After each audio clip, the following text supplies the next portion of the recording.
Hey everyone, and welcome back to another excellent edition of the Classic Video Game Channel.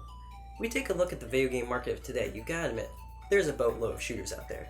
However, in recent years, side-scrollers have managed to make a comeback, welcomed with open arms by platformer fans such as myself. Now rewind 15 years and we find ourselves in 1997. Yup, that 1997, full of awesome cartoons and the PS1 and N64 sitting as top dogs. And with these two new systems came some new powerful hardware, pushing video games into the third dimension with a surplus of free-roaming platformers ensuing.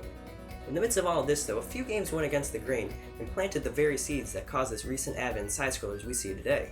Perhaps the most noteworthy, revolutionary, and influential one of these games was none other than Klonoa, Door to Phantomile. Now before diving right into all the awesomeness that is Klonoa, let's take a moment to learn a bit about the character and the series. Klonoa, Door to Phantomile is developed by none other than Namco, hence that little Pac-Man on Klonoa's hat. Believe it or not, it's actually Namco's first action game, which just gives more ground to how revolutionary it is. Now the original idea for Klonoa came from this man right here, Hideo Yoshizawa, the same man behind the original Ninja Gaiden trilogy. I find this rather comical since those games are so oppressively difficult and Klonoa, well, isn't. To begin, Hideo wanted a platformer that was more cinematic than what was around at the time. He conceptualized a story based around dreams and nightmares. Follow that up with some character designs and gameplay developments from fellow Namco employees, and Klonoa soon became a reality, hitting store shelves in December of 1997 over in Japan and the following March here in North America. With that little history lesson out of the way, let's briefly discuss Klonoa's plot, which I must admit is both outstanding and rather complicated. Klonoa starts off with an absolutely gorgeous, and I mean gorgeous, CG cutscene introducing you to the two main characters, the anthropomorphic, or furry, whichever you prefer, Klonoa and his friend Hupo, who he carries with him in a ring. Yes, he carries him in a ring. These two buddies live in Breezegale, a peaceful village that soon falls under attack by Gaudius and his dim-witted sidekick Joka. No, not that Joker. No, keep trying. No, definitely no. There you go. Alright, now these two baddies have kidnapped Laphise, the songstress who holds a pendant that contains very powerful magical powers. Gaudius, being the evil man he is, wants this pendant so he can bring the world crashing down by unleashing nightmares, even if it means he goes down with everyone else. Hardcore. From here you travel through different villages in Phantomile, the dream world, with each area containing two visions, since this game is about dreams after all. These visions are your levels, and at the end of each second one there's a pretty fun boss battle, however none of them are all that difficult, featuring some pretty basic patterns. On your way through these visions, you meet a slew of characters from different tribes of Phantomile who help you on your journey to stop Gaudius before his evil plot unfolds. I gotta say, I really like these characters as they actually feel like they offer something to both the game and the story. And that's the basic gist of the story. There's a few twists and turns here and there, and even a few moments that tug at your heartstrings, but I feel it's best not to spoil these, as the story here is really something special, and it goes leaps and bounds ahead of any other platformer I can think of. Now for the gameplay. When I say Klonoa is a platformer, it is, but in the farthest sense of traditional. It's a pioneer in the 2.5D genre, which basically means there are 2D sprites on a 3D environment. Hearing this, you may think of a game like, say, Donkey Kong Country Returns, where you have constant interaction with the foreground and background of each environment. Well, Klonoa takes this and throws out the window. In Klonoa, the levels are like spiral staircases, with paths constantly spinning, intertwining, and crossing in 3D, while the player remains moving in 2D. This style is simply awesome and allows for some truly great level design, and if I do dare say, some of the best I've ever seen for a platformer.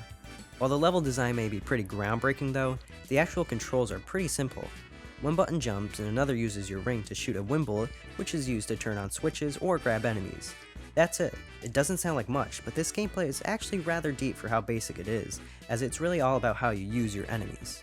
You use these moves, as they're called, to knock down walls, perform double jumps, and to throw into the background and foreground to break eggs with some goodies inside.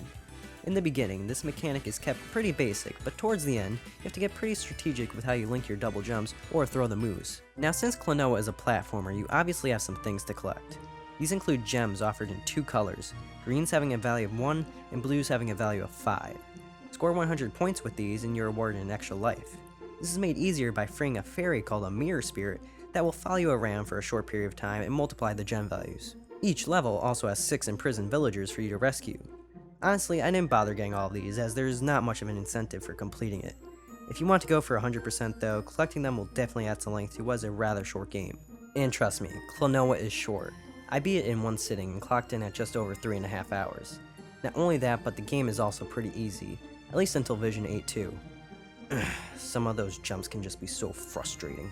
Now, although Klonoa is rather short and easy, it's a joy to play through, and this is helped along with its awesome soundtrack. Not all songs are standouts, but more than a few are worthy of being put on the old iPod. Some of my personal favorites are the Windmill Song, Palladium's Drive, and Red Heat Coronia, among others. The soundtrack was actually released in a 2-CD set in Japan and can be found on eBay for about $60 now. Pretty sweet. Now for graphics. For a PS1 game, it certainly doesn't hold up the best, but it's far from being the worst. The in-game graphics do have some rather prominent polygons in the 3D rendered levels. The 2D character sprites look really nice though. The CG cutscenes are where this game's visual department really shines.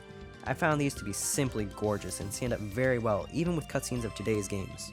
Usually this would be where the review would end, but nope, that is not the case today, my friends. First we must talk about Klonoa, a remake of Jordan Phantomile released for the Wii in 2009.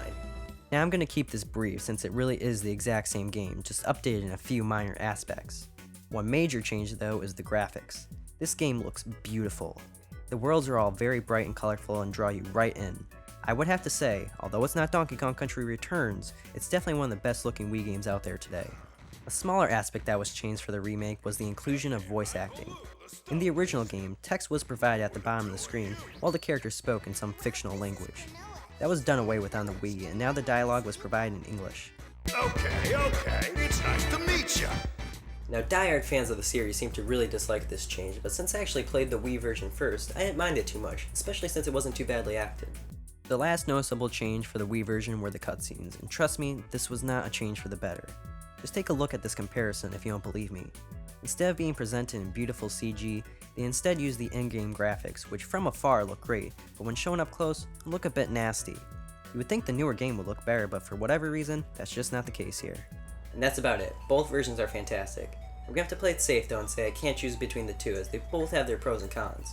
No matter which version you choose though, you'll be in for a gem of a platformer.